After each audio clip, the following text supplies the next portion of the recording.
Nakaramdam ka na ba sa sobrang pagod sa trabaho? Yung tipong maghapon ka na nagtatrabaho pero hindi pa din sapat ang iyong oras para sa lahat ng dapat mong gawin. At kulang pa din ang iyong kinikita para punan ang iyong pangailangan. Kung isa yan sa nararanasan mo ngayon, baka kailangan mong i-revisit ang iyong work dynamics. Maraming tao ang hardworking pero kuunti lamang ang nagtatagumpay.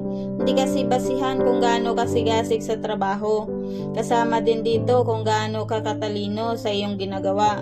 Mula pagkabata, tinuro sa atin na kapag masipag ka, mas magiging successful ka. Ang hindi natin alam kapag matalino at madiskarte ka, mas malayo ang mararating mo. Ano ang pinagkaiba ng hard work sa smart work? Yan ang pag-uusapan natin sa video ngayon. Pero bago tayo magpatuloy, inaanyayahan kitang i-like ang ating video, subscribe with notification on para lagi kang updated sa mga bago nating uploads.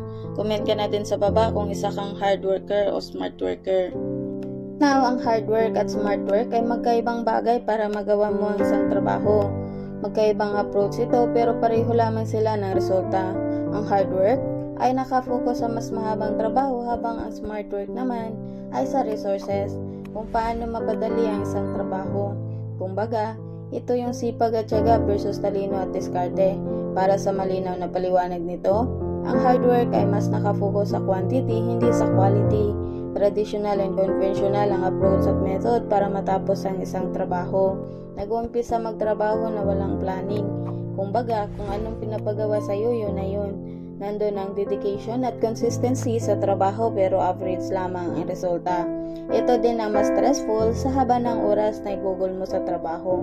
Habang ang smart work naman ay mas magbibigay halaga sa quality na hindi makukompromise ang quantity. May mga bagong method, mas effective ang approach para tapusin ang mga trabaho. Nag-uumpisa sa evaluation at pagpaplano, umpisahan ang actual na trabaho. Hindi mo makikita ang resulta during the process. Basta alam mo lang, ang paraan mo ay mabilis at epektibo. Mas matalino at flexible ang mga techniques at hindi stressful dahil mabilis mong matapos ang mga nakaatang sayo. Now, kung mas effective ang work smart, paano mo ito ma-achieve? Ngayon, ay pag-uusapan natin ang 7 paraan paano mo magagawa ang matalino at madiskarteng pagtatrabaho. Una, work on your time management skills.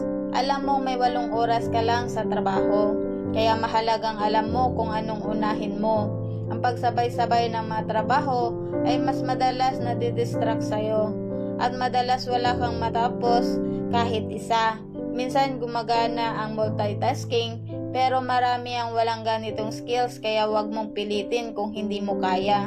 Part of working smart ay ang matalinong desisyon kung ano ang dapat mong i-prioritize. Pangalawa, delegate o paghati-hati ng trabaho. May mga taong gustong sila lamang ang tatapos ng trabaho dahil minsan wala silang tiwala sa ibang tao how they work. Isa itong maling paraan on how working smart dahil makakaapekto ito sa productivity lalo na kung isang team naman kayo. Trust your team at ibigay mo bawat task sa taong alam mong magagawa ito ng maayos. Iba-iba tayo ng expertise. Maaring ang kahinaan mo ay kalakasan naman ng iba. Pangatlo, magplano bago magumpisa. Mahirap magumpisa ng trabaho na mag-isa na walang plano.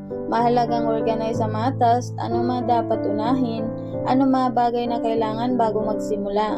Ang pagtatrabaho ayon sa time frame at plano ay mas nakakagaan ng responsibilidad kaysa go with the flow lang. Gumawa ng strategy o step by step na plano para mapabilis ma-achieve ang iyong goal. Ang 4, cut down your to-do list. Kung gagawa ka ng plano mo, make sure na konti lamang ang mga steps mo. Mas konti ang listahan, mas madali mong ma-achieve ang end goals mo. Mas less intimidating din ito kasi mas hindi ka ma-overwhelm sa dami ng dapat mong gagawin. Gawin mo din ang mahirap na task sa umpisa ng araw mo para nakafocus ang buong energy mo sa mga bagay na dapat matapos mo agad-agad. Pang-5, cultivate a creative and flexible mind. Iwasan ang comfort zone at conventional method. Gawin ang mga bagay na nakagawian gamit ang makabagong method. Makatulong ito na ma-assess mo kung gaano katagal ang ginugugol mong oras sa bawat task, kaya mapaplano mo kung paano i-divide ang iyong natitirang oras. Pang-anim, have a growth mindset. Palaguin mo ang iyong skills at mag-aral ng iba pa. Mas marami kang alam sa iyong trabaho, mas magiging madali sa iyo mga bagay at magiging strategic ka. Paano mo mapabilis ma-achieve sa end goals mo. Pang-pito, be adaptive and flexible. Nangyayari ang mga bagay na hindi planado. Kung magaganon man, mahalagang alam mo kung paano mag-adapt at mabilis umisip ng paraan. Paano masolusyonan ang mga bagay na hindi angkop sa resultang inasahan mo. Kahit saan larangan, mahalaga ang we work hard and work smart. Ang dalawang ito ay laging hand on hand. Bagaman mas matimbang nga lamang ang diskarte at talino sa ilang mga bagay. Huwag natin kakalimutan ang pagiging pasipag ay may patutunguhan din. At dahil nakarating ka sa part na to, maraming salamat sa iyong oras. At huwag kalimutan mag-subscribe with notification on para lagi kang updated sa mga bago nating uploads. At sana'y na-inspire kita.